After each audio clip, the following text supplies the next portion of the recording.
എന്ന് പറയുന്നത് വളരെ പഴയൊരു ചൊല്ലാണെങ്കിലും അതാണ് എൻ്റെ ആഗ്രഹം. അങ്കിൾ എന്തായി പറയുന്നത്?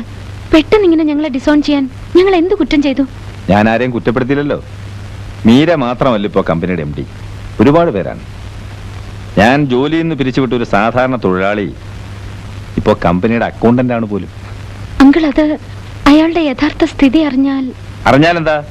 അയാൾ ചിലപ്പോൾ പട്ടിണിക്കാരനായിരിക്കും. ഇവിടെ പട്ടിണിക്കാർ ധാരാളം ഉണ്ടല്ലോ. നമ്മുടെ ഈ ഒരു ഫാക്ടറിയിലെ വരുമാനം കൊണ്ട് ഈ നാട്ടിലെ മുഴുവൻ ആളുകളുടെയും പട്ടിണി മാറ്റാൻ പറ്റുമോ?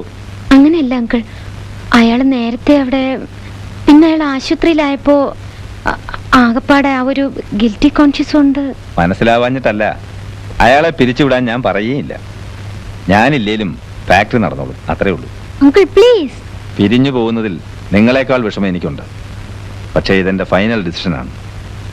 നാളെ മുതൽ ഞാൻ ഫാക്ടറിയിൽ വരില്ലെന്നല്ല പറഞ്ഞത്. നിങ്ങൾക്ക് എഫിഷ്യൻ്റായ ഒരാളെ കിട്ടുന്നത് വരെ, എന്ന് വെച്ചാൽ മാക്സിമം ഒരു 3 മാസം വരെ ഞാൻ നിൽക്കാം. അതിൽ കൂടുതൽ എന്തായാലും എന്നെ കൊണ്ട് വയ്യ. അവിടെ നിന്നേ, തന്നെ ഒന്ന് സൗകര്യത്തിന് കിട്ടാൻ കാത്തിരിക്കുകയായിരുന്നു ഞാൻ. താൻ എന്ത് ധൈര്യത്തിലാണോ എനിക്ക് കത്തയച്ചത്? ഹൈക്കോടതിയിൽ കേസുണ്ട്, പോയിട്ട് വന്ന് സംസാരിക്കാം. ഇവിടെ ഇറങ്ങിയാലല്ലേ താൻ ഹൈക്കോടതിയിൽ എത്തൂ. തെമ്മാടിത്തരം കാണിച്ചിട്ടാ ചോദിക്കാൻ വന്ന എന്റെ ഭർത്താവിനെ താൻ തല്ലി കൈയൊടിച്ചു. വക്കീല് ഒരു പ്രേമലേഖന വയസ്സുകാലത്ത് നീ എനിക്ക് നിന്നെ ഞാൻ ശരിയാ കൊല്ലി ഞാൻ നിന്നെ നിന്റെ എഴുതരുതാർക്കും നിന്റെ ഒരു അയ്യോ അയ്യോ അയ്യോ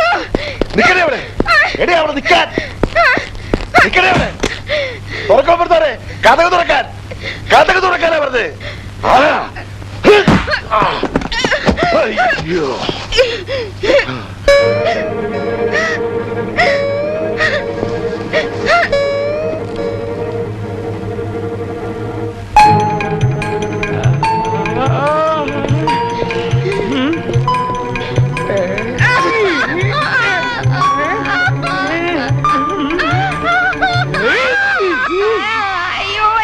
ഭദ്രകാളി, നീ ഇത്രയും വലിയ വഞ്ചകയാണെന്ന് ഞാൻ മനസ്സിലാക്കിയില്ല. പട്ടാപ്പകല് ഞാൻ അപ്പുറത്തുള്ളപ്പോ കാമുകനെ വിളിച്ച് അകത്ത് കയറ്റിയെങ്കിൽ ഞാനൊന്നും അറിഞ്ഞല്ലേ. എനിക്ക് മതി, എല്ലാം മനസ്സിലായി.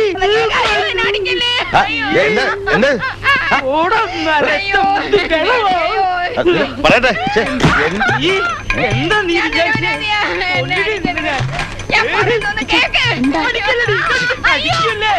എന്നെ ഞാൻ പറയുന്നത് കേക്ക്. ഞാൻ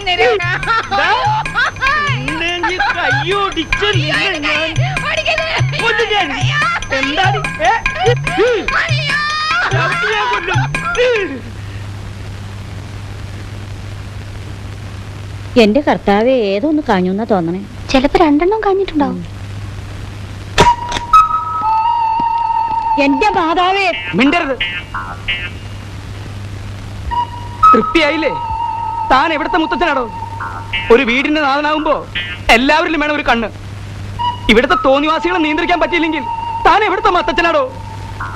താൻ ഇതിനെ അനുഭവിക്കണോ? നോക്കിക്കോ.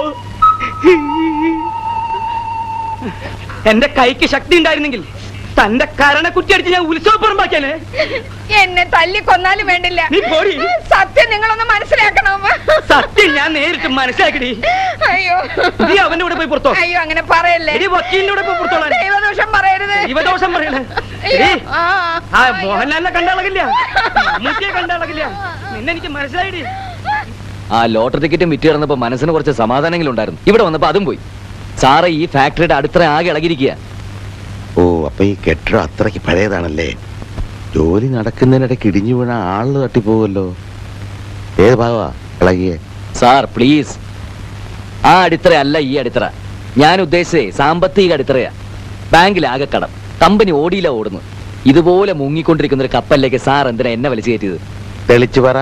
ബാലൻസ് ഷീറ്റ് ഒന്നും സാർ നോക്കാറില്ലേ? ലക്ഷക്കണക്കിന് രൂപയുടെ ഡെഫിസിറ്റ് ഉണ്ട്. ധാരാളം റോ മെറ്റീരിയൽസ് പർച്ചേസ് ചെയ്തായിട്ട് കണക്കിൽ കാണാം. പക്ഷേ ഫിനിഷ്ഡ് പ്രോഡക്ട്സ് എവിടെ? എക്സ്പോർട്ട് ചെയ്തോ? എങ്കിൽ അതിനുള്ള രേഖ എവിടെ? എനിക്കൊന്നും മനസ്സിലാകുന്നില്ല. പിന്നെ സാർ എന്ത് മേൽനോട്ട് അവിടെ നടത്തുന്നത്? വന്നേ കാണിച്ചു തരാം. വാ. മീര മോഹൻദാസിന് ഒരു രജിസ്റ്റേർഡ് ലെറ്റർ വന്നിട്ടുണ്ട്.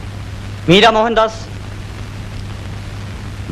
സാർ, ആ കുട്ടി വരുമ്പോ എന്നെ വെറുതെ പരിചയപ്പെടുത്തൊന്നും വേണ്ട സാർ. ഞാൻ വെറും ഒരു പോസ്റ്റ്മാൻ ആണല്ലോ. എന്ത് പരിചയപ്പെടുത്താൻ? May come in sir? Yes. Sir, നമുക്ക് പിന്നീട് സംസാരിക്കാം. ഈ രജിസ്റ്റേർഡ് ലെറ്റർ ആയതുകൊണ്ട് നമ്മൾ സൈൻ ചെയ്യുന്നത് വളരെ ശ്രദ്ധിക്കണമല്ലോ. Good morning sir. Morning.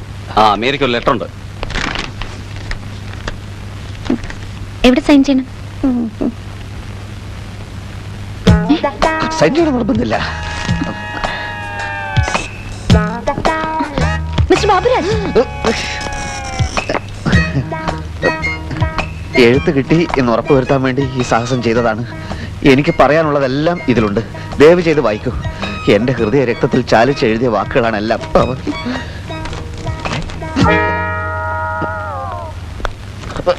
Mister, നിങ്ങൾക്ക് കത്തൊന്നുമില്ല. അടിയോടിയുടെ ഭാര്യയ്ക്ക് കിട്ടിയ കത്തിലെ അതേ കൈയക്ഷരം തന്നെയാ ഇതിലും. ആണോ? അപ്പവൻ തലങ്ങും ബലങ്ങും ലവ് ലെറ്റർ എഴുതി വിടുകയാണോ? മുത്തച്ഛ, ഇവൻ അടിയല്ലാതെ വേറെ മരുന്നില്ല. വേറെ മരുന്ന് നമുക്ക് കണ്ടുപിടിക്കാം. അങ്കിളല്ലേ പറഞ്ഞത് ആ കത്തിൽ നിറച്ച് കോടതി ഭാഷയാണെന്ന്? ആയിരുന്നു. എനിക്ക് തോന്നുന്നത് ആ കത്ത് വക്കീല് പറഞ്ഞു കൊടുത്തിട്ട് ബാബുരാജ് എഴുതി. ഈ കത്ത് ബാബുരാജ് തനിച്ചെഴുതി. ഇതിൽ കോടതി ഭാഷയില്ല. വക്കീൽ അങ്കിളിന് ഇതിലെന്താ ഇത്ര ഇൻട്രസ്റ്റ്?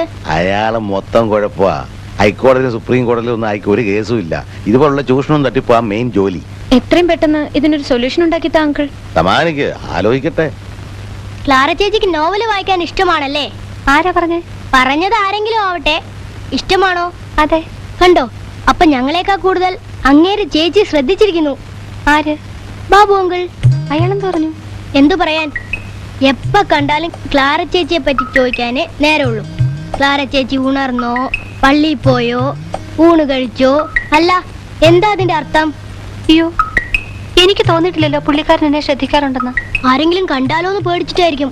ഇപ്പൊ എന്നെ വിളിച്ചിട്ട് പറയാ ഈ വീക്കിലി ആരെയും കാണാതെ ചേച്ചിക്ക് കൊടുക്കണോന്ന്. ഇതിലൊരു ബെസ്റ്റ് നോവൽ ഉണ്ടത്രേ ചേച്ചിക്ക് വായിക്കാൻ. ആ മുത്തച്ഛൻ.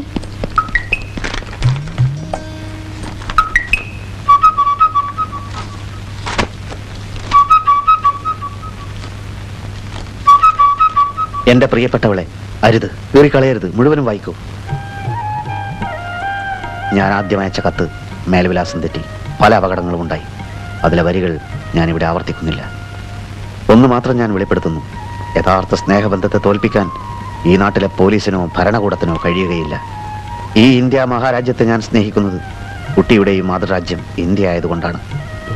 കൂടുതൽ എഴുതാൻ എനിക്ക് വാക്കുകൾ കിട്ടുന്നില്ല. ഒരേ ഒരു അപേക്ഷ മാത്രം: എന്നെ അല്പമെങ്കിലും സ്നേഹിക്കുന്നുവെങ്കിൽ എല്ലാം തുറന്നു സംസാരിക്കാൻ ഇന്ന് രാത്രിയിൽ തന്നെ ഒരു അവസരമുണ്ടാക്കും. സ്വന്തം ബാബുവേട്ടൻ.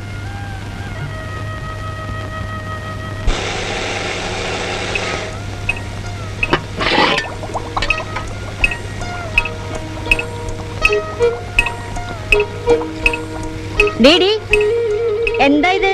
അരി. അതെനിക്ക് മനസ്സിലായി. അരി കഴിയാതെയാണ് അടുപ്പത്തിടുന്നത്. അയ്യോ, ഞാൻ കരുതിയത്. പോയി കഴിയിട്ടു അടി. ഞാനിവിടെ അരിഞ്ഞു വെച്ച ഉള്ളിയോ? ഉള്ളി. ഉള്ളി? അയ്യോ, അത് ഞാൻ അറിയാതെ എടുത്ത് മിക്സിയിലിട്ടു. മൂപ്പിക്കാൻ വെച്ച ഉള്ളി എടുത്ത് മിക്സിയിലിടേ. നിനക്ക് എന്താ വല്ല ഭ്രാന്ത് പിടിച്ചാ? കൊണ്ടാടി. പോടി പോടി. നീ ഇന്ന് അടുക്കളയിൽ കടന്നു പോവരുത്. താങ്ക് യു അമ്മച്ചി.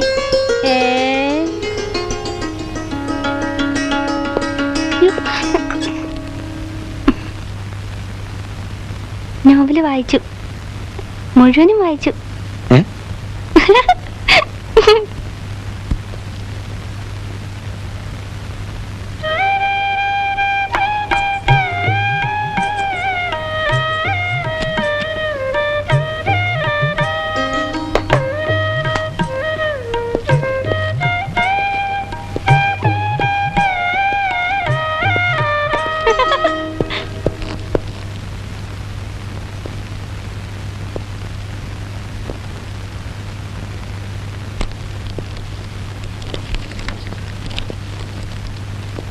നല്ല ഇനം ചെമ്പുപാത്രങ്ങൾക്ക് മുസലിയാർ പാത്രക്കട. എനിക്കെതിനെ ഇപ്പൊ ചെമ്പുപാത്രം. എഴുത്ത് കിട്ടി. എല്ലാവരും ഉറങ്ങിക്കഴിഞ്ഞതിന് ശേഷം അടുക്കള ജനാലക്കൽ വരുമോ? സംസാരിക്കാം. ഒരു പെൺകുട്ടിയുടെ ചിരി കേട്ടല്ലോ ഇവിടെ. മീര വീണച്ചാ. അയ്യോ വീണോ? എന്നിട്ട് എന്തെങ്കിലും പറ്റിയ കുട്ടിക്ക്? എന്റെ എഴുത്തിൽ അവൾ വീണെന്നാ ഞാൻ പറഞ്ഞത്. ആഹാ. ഇതാ നോക്ക്. എങ്ങനെ ഇനിയെല്ലാം വെടിയും തീയും പോലെ സംഭവിക്കും. എല്ലാവരും ഉറങ്ങിക്കഴിഞ്ഞതിന് ശേഷം അടുക്കള ജനാലയ്ക്ക്. എന്തിനാണാവോ സംസാരത്തിന് അടുക്കള ജനാല തിരഞ്ഞെടുത്തത്? എടാ മണ്ട, അവളുടെ മുറിയിലാകുമ്പോ മറ്റു പിള്ളേർ അറിയില്ലേ? എനിക്ക് തോന്നുന്നത് കുഞ്ഞമ്മയുടെ സപ്പോർട്ട് ഉണ്ടാവും ഈ പരിപാടിക്കെന്ന. വലിയ വീട്ടിലെ പെൺപിള്ളേരുടെ പ്രേമത്തിന് എപ്പോഴും ഒത്താശ ചെയ്തു കൊടുക്കുന്നത് അവിടുത്തെ വേലക്കാരികളായിരിക്കും. ഓഹോ, ഓ എത്രയും പെട്ടെന്ന് രാത്രിയായ മതിയായിരുന്നു.